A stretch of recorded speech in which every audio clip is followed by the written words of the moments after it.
Humanity is the best religion to mankind.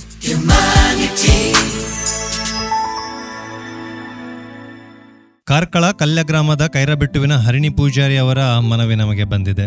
ಅವರ ಗಂಡ ತೀರಿ ಹೋಗಿ 8 ವರ್ಷಗಳು ಕಳೆದವು. ಅವರಿಗೆ ಒಬ್ಬಳೆ ಮಗಳು, ಪ್ರಸ್ತುತ PUC ಸರ್ಕಾರಿ ಶಾಲೆಯಲ್ಲಿ ಆಕೆ ಕಲಿಯುತ್ತಿದ್ದಾಳೆ. ನನಗೆ ಈ ಕುಟುಂಬದ ಪರಿಚಯ ಕಳೆದ 8 ವರ್ಷದಿಂದ ಇದೆ. ಹ್ಯುಮ್ಯಾನಿಟಿ ಸಂಸ್ಥೆ ಈ ಕುಟುಂಬಕ್ಕೆ ದೊಡ್ಡ ಮಟ್ಟದಲ್ಲಿ ಸಹಕಾರ ನೀಡಿದೆ.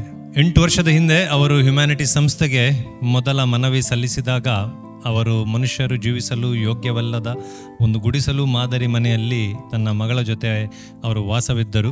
ಆ ಮನೆಗೆ ಒಂದು ಸೋಲಾರ್ ವ್ಯವಸ್ಥೆ, ಕಬಾಟು, ಕುರ್ಚಿನ ವ್ಯವಸ್ಥೆ, ಆಗಲೇ ನಾವು ಅವರ ಮೊದಲ ಮನವಿಗೆ ಸ್ಪಂದನೆ ನೀಡಿ ಅವರಿಗೆ ಸಹಕಾರ ನೀಡಿದ್ದೆವು. ಅದನಂತರ ಅವರ ಆರ್ಥಿಕ ಪರಿಸ್ಥಿತಿ, ಅವರ ಅನಾರೋಗ್ಯ ಪರಿಸ್ಥಿತಿಯನ್ನು ಕಂಡು, ಆ ಪುಟ್ಟ ಮಗಳ ಆ ಒಂದು ಪರಿಸ್ಥಿತಿಯನ್ನು ಕಂಡು ಹ್ಯುಮ್ಯಾನಿಟಿ ಸಂಸ್ಥೆ ವತಿಯಿಂದ ಚಿಕ್ಕದಾದರೂ ಒಂದು ಚೊಕ್ಕದಾದ ಟೆರೆಸ್ ಮನೆ ಕೂಡ ಅವರಿಗೆ ಲಭಿಸಿದೆ ಹ್ಯುಮ್ಯಾನಿಟಿ ಸಂಸ್ಥೆ ವತಿಯಿಂದ.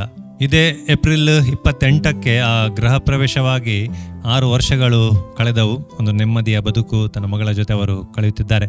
ಆದರೆ ಹರಿಣಿ ಪೂಜಾರಿ ಅವರು ಮೊದಲಿನಿಂದಲೂ ಅನಾರೋಗ್ಯ ಸಮಸ್ಯೆಯಿಂದ ಅವರು ಬಳಲುತ್ತಿದ್ದಾರೆ. ಆದರೂ ಕೂಡ ಆ ಗೇರು ಬೀಜ ಫ್ಯಾಕ್ಟರಿಯಲ್ಲಿ ಕೆಲಸ ಮಾಡುವ ಅನಿವಾರ್ಯತೆ ಕೂಡ ಅವರಿಗಿದೆ.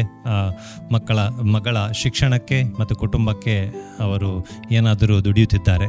ಪ್ರಸ್ತುತ ಅವರ ಮನೆಗೆ ಬಂದ ಸರ್ವಿಸ್ ವೈರ್, ವಿದ್ಯುತ್ ಉಪಕರಣಗಳು, ಈ ಮೀಟರ್ ಸ್ವಲ್ಪ ಕೆಟ್ಟು ಹೋಗಿ ಅದನ್ನು ಸ್ವಲ್ಪ ರಿಪೇರಿ ಮಾಡಬೇಕಾಗಿದೆ. ಅದಕ್ಕೆ ಒಂದು 6,000 to 7,000 ಖರ್ಚಿದೆ. ಅದರ ಜೊತೆ ಮಗಳ ಶಿಕ್ಷಣದ ಇತರ ಖರ್ಚು ವೆಚ್ಚಗಳಿವೆ.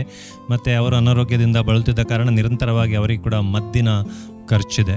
ಹ್ಯುಮ್ಯಾನಿಟಿ ಸಂಸ್ಥೆಗೆ ದೊಡ್ಡ ಮಟ್ಟದಲ್ಲಿ ಡೊನೇಷನ್ ಅಥವಾ ಸಹಾಯಹಸ್ತ ನೀಡಲು ಅಸಾಧ್ಯವಾದವರಿಗೆ ಒಂದು ಚಿಕ್ಕ ಮಟ್ಟದಲ್ಲಿ ಆದರೂ ಅವರ ಸಹಕಾರ, ದಾನಿಗಳ ಸಹಕಾರ ಹ್ಯುಮ್ಯಾನಿಟಿ ಸಂಸ್ಥೆಗೆ ದೊರೆಯುವಗೋಸ್ಕರ ನಮ್ಮ ಹ್ಯುಮ್ಯಾನಿಟಿ ಕೂಪನ್ಸ್ಗಳಿವೆ. ಒಂದು ಕೂಪನಿನ ಬೆಲೆ ₹500 ಮಾತ್ರ. ಹ್ಯುಮ್ಯಾನಿಟಿ ಸಂಸ್ಥೆಗೆ ಮನವಿಗಳು ತುಂಬ ಬರ್ತಾ ಇವೆ. ಮನವಿ ಸಲ್ಲಿಸಿದ ಹಾಗೆಯೇ ಈ ಸಮಾಜದಲ್ಲಿರುವ ದಾನಿಗಳು ಸಹ ಹ್ಯುಮ್ಯಾನಿಟಿ ಸಂಸ್ಥೆಗೆ ದಾನ ನೀಡಬೇಕೆಂಬ ಪ್ರಜ್ಞೆ ಕೂಡ ಪ್ರಜೆಗಳಿಗೆ ಇರಬೇಕಾಗಿದೆ. ಅದಕ್ಕೋಸ್ಕರ ಈಗ ವಾತಾವರಣ ಕೂಡ ಸರಿಯಾಗಿಲ್ಲ, ಯುದ್ಧದ ಕಾರ್ಮೋಡ ಇದೆ. ಇಂಥ ಸಂದರ್ಭದಲ್ಲಿ ಯಾರು ದಾನ ನೀಡುತ್ತಾರೆ ಅವರಿಂದಲೇ ಪದೇ ಪದೇ ದಾನ ಕೇಳುವ ಪರಿಸ್ಥಿತಿ ನಮ್ಮದು ಕೂಡ ಇಲ್ಲ. ಅದಕ್ಕೋಸ್ಕರ ₹500 ಮುಖಬೆಲೆಯ ಈ ಡೊನೇಷನ್ ಕೂಪನನ್ನು ನಾವು ಪರಿಚಯಿಸುತ್ತಿದ್ದೇವೆ. ಯಾರಾದರೂ ದಾನಿಗಳಿದ್ದರೆ ಈ ಕೂಪನನ್ನು ತಾವು ತೆಕ್ಕೊಂಡು ತಮಗೆ ರಶೀದಿ ಕೂಡ ಸಿಗುತ್ತೆ. ತಮ್ಮ ಪುಟ್ಟ ಸಹಕಾರವನ್ನು ಹ್ಯುಮ್ಯಾನಿಟಿ ಸಂಸ್ಥೆಗೆ ನೀಡಬಹುದಾಗಿದೆ.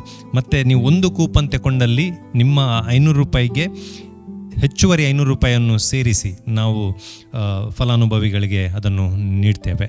ಒಬ್ಬ ದಾನಿಯವರು ಇಂತಹ 20 ಕೂಪನ್ಗಳನ್ನು ತೆಕ್ಕೊಂಡಿದ್ದಾರೆ. ₹10,000 ದೇಣಿಗೆ ನೀಡುವ ಮುಖಾಂತರ ಆ ₹10,000ಕ್ಕೆ ಹ್ಯುಮ್ಯಾನಿಟಿ ಸಂಸ್ಥೆ ಹೆಚ್ಚುವರಿ ₹10,000 ಸೇರಿಸಿ ಹರಿಣಿ ಪೂಜಾರಿ ಅವರಿಗೆ ಈಗ ನಾವು ಸಹಾಯಧನವಾಗಿ ₹20,000 ಹಸ್ತಾಂತರ ಮಾಡಲಿದ್ದೇವೆ.